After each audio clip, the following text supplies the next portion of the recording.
Ok. Parce que là je vois rien, hein. Je vois flou. Hein. Ah, bah t'es meilleure pour je sais, je me dis, oh là là, le focus il est pas fait, tu vois. Ah oui, bah c'est ça. Et tout le monde, comment allez-vous? Aujourd'hui, on est trop contents d'être là. C'est ça que Hey tout le monde, comment allez-vous? Aujourd'hui, je me retrouve avec Stéphanie. Alors, je vous invite à aller découvrir sa chaîne qui est La thérapie de Stéphanie. Et aujourd'hui, on va faire de l'art journaling. Donc, je vous avais déjà parlé de Stéphanie dans plusieurs de mes vidéos, notamment l'année dernière. C'était un album que j'ai réalisé. Celui-là chez moi, et puis on avait fait un autre toute seule. Ouais, c'est ça. Vous avez dit qu'elle m'avait beaucoup inspirée pour le faire. Pour tout ce qui est papeterie. Enfin, vous voyez, ce petit monde-là, elle m'inspire beaucoup. Ouais. Donc, vous allez découvrir l'art journaling. Elle a fait une FAQ sur sa chaîne YouTube également. Donc, si vous ne connaissez pas du tout, brièvement, tu dirais que c'est quoi? Bah, l'art journaling, c'est le fait de s'exprimer dans un journal. Mais enfin, c'est tellement vague l'art journaling en fait. Comme je vous disais tout à l'heure, si vous êtes doué pour le dessin, vous pouvez faire que des dessins. Si vous êtes plutôt... Moi personnellement, je suis pas douée, je sais pas. Non. Mais moi qui ne suis pas du tout douée en dessin, même si j'ai fait des écoles d'art plastique, je reste une clette. Donc j'utilise beaucoup de peinture, beaucoup d'images, des illustrations. Et je m'en sers aussi bien pour la joie de découvrir des nouvelles techniques.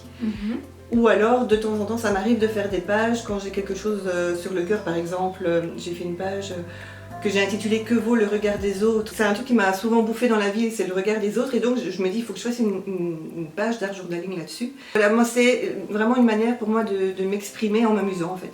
De sortir de moi des choses que je n'aurais pas tendance à sortir en m'amusant. C'est surtout, pour moi, c'est vraiment quand je sais pas quoi faire et que j'ai envie de m'éclater, je sors mes affaires d'art journaling et je m'éclate. Ouais, bah c'est chouette. Voilà. En plus, c'est comme un peu de la méditation. Ouais. Tu t'occupes tes pensées, tu fais autre chose. Et c'est une bonne thérapie. Ouais, voilà. Et ça, ouais, c'est pour ça que j'aime beaucoup en parler sur ma chaîne aussi. C'est très thérapeutique. Ouais. Vraiment. Beaucoup plus qu'on pourrait le croire. Et enfin, moi j'adore ça et j'ai envie de motiver les gens à se lancer dedans. Et justement, les gens qui me disent oh, mais je suis pas douée en dessin, je suis pas artiste, mais peu importe, franchement, peu importe. Éclatez-vous. Ouais. C'est ça le principe. C'est le number one.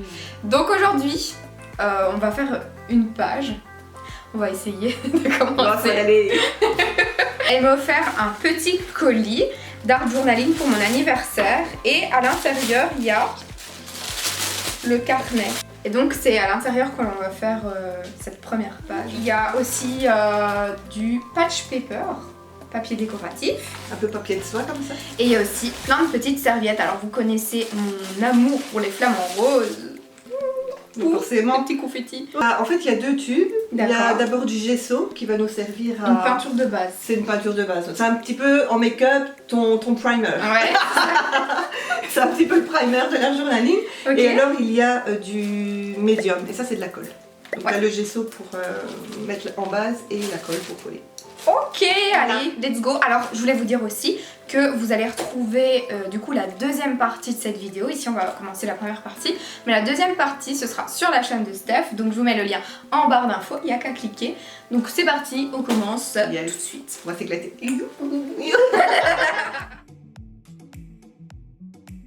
Eh bien, madame, première chose à faire, c'est de décider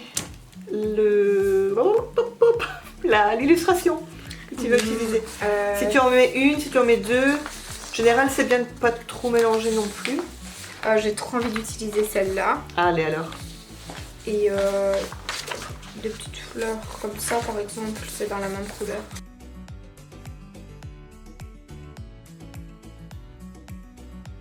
C'est l'image que Mary va utiliser, donc on est dans les tons vert, rose, un peu turquoise même. Tu peux soit détourner en gros, soit tu fais comme tu veux, après tout c'est ton art journal, c'est toi qui décides, madame. Bon, alors maintenant que les découpes sont faites, madame, tu choisis une page. Alors moi ce que je fais personnellement, c'est que je suis pas forcément l'ordre des pages. Tu vois, genre le truc avec Robin, on l'a fait ici. Tu vois, on l'a fait... En fait, il faut, je crois que c'est Inky Quill qui disait ça, pour être sûr que tout est bien, que tout soit bien réparti dans ton journal, tu le fais. Bon, les premières, moi je les fais au début. La première page, je l'ai fait vraiment tout au début. La deuxième aussi, puis après, je chipote à droite à gauche. Okay. Donc, tu le fais où tu veux. On va mettre du gesso. Madame, mais tu vas prendre le mien, hein. On va pas utiliser le tien, c'est celui de chez Action. Ok. Ça va très bien. Je gère déjà la crotte de gesso. Je savais même pas c'était quoi du gesso. Et donc j'y vais comme ça? Ouais, tu vas. Et tu vois, ils disent bien primer. Ok. Primer. En fait, ça va aider à ce que tes éléments tiennent mieux niveau... Je peux aller jusqu'au... Ouais. Okay. Jusqu'en bas. Avec la colle, enfin, quand tu vas utiliser de la colle, le gesso va aider à la colle à mieux tenir. Okay. Et si on utilise de la peinture, comme ça va sans doute être le cas, que ce soit des acryliques ou des aquarelles, mais sur le gesso, Oh, attends, j'ai oublié de te mettre un truc.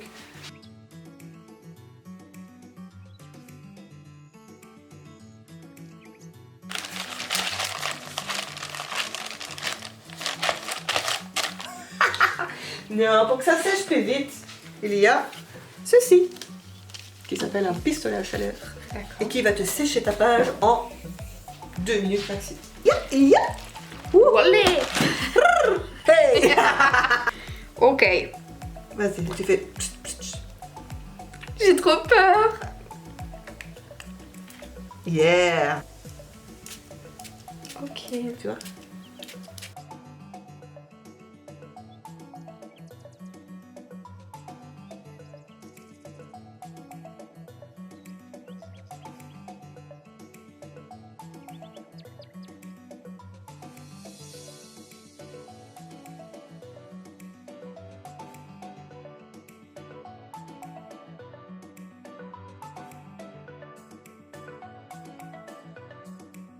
Tu prends un petit peu de colle et tu vas le mettre d'abord en dessous. Et c'est pas grave si ça dépasse, ça. Tu peux franchement en mettre partout. De toute façon, après, toute ta page va être recouverte de ça.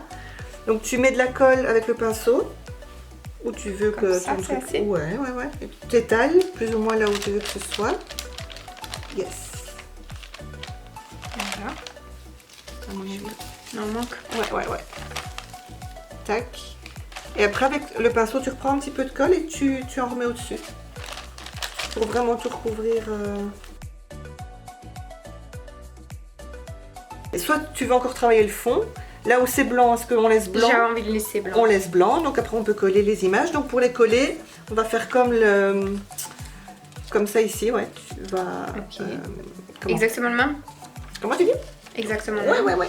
Tu mets de la colle en dessous et de la colle au-dessus. Je sais pas comment je vais faire là.